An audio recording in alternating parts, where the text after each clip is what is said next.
बिहार की जैसे जैसे बिहार चुनाव करीब आ रहे हैं, बिहार की राजनीतिक पार्टियां जनता को अपने पाले में करने के लिए कई स्कीम चला रही हैं। और इसी बीच मुख्यमंत्री नीतीश कुमार जनता के लिए एक और स्कीम लेकर के आए। उन्होंने वादा किया कि वो अगले 5 सालों में 1 करोड़ युवाओं को नौकरी और रोजगार प्रदान करेंगे। इतना ही नहीं, उन्होंने बिहार में उद्योग लगाने वाले उद्यमियों को राहत देते हुए आर्थिक मदद करने का वादा भी किया।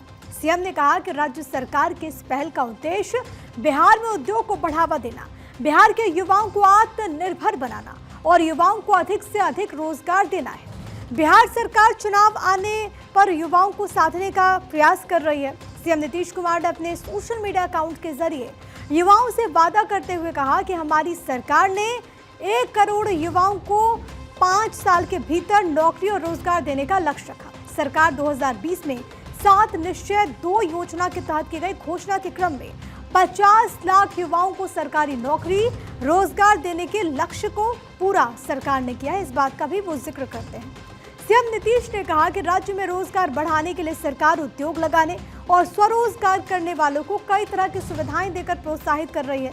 इसके आगे उन्होंने कहा कि निजी क्षेत्रों को बिहार में उद्योग लगाने के लिए प्रोत्साहित करने के साथ साथ सरकार कई कदम उठा रही है। विशेष आर्थिक पैकेज देने का भी फैसला लिया गया। बिहार सरकार के इस फैसले से राज्य आर्थिक रूप से भी मजबूत होगा और युवाओं को रोजगार भी मिलेगा। इस पैकेज में क्या क्या शामिल है, आपको ये भी हम बता देते हैं। उद्योगपतियों को राज्य में उद्योग लगाने के लिए जमीन की व्यवस्था सरकार करेगी। जो उद्योग लोगों को अधिक रोजगार देगा उसे मुफ्त जमीन भी दी जाएगी। कैपिटल सब्सिडी, ब्याज सब्सिडी, जीएसटी के लिए प्रोत्साहन राशि को दोगुना करने का फैसला हुआ है।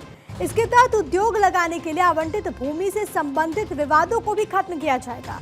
ये सभी सुविधाएं अगले 6 महीने में उद्योग लगाने वाले उद्यमियों को दी जाएगी। इसके अलावा सरकार की तरफ से कई और प्रावधान किए गए जिससे राज्य में उद्योग लगाने वाले उद्यमियों को काफी मदद मिलेगी।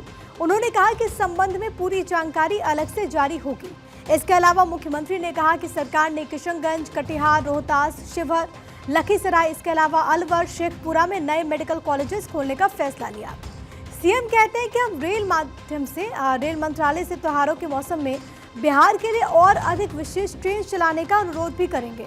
उन्होंने कहा कि बिहार सरकार को राज्य के त्वरित विकास के लिए प्रधानमंत्री नरेंद्र मोदी के नेतृत्व वाली केंद्र सरकार से पूरा सपोर्ट मिल रहा है।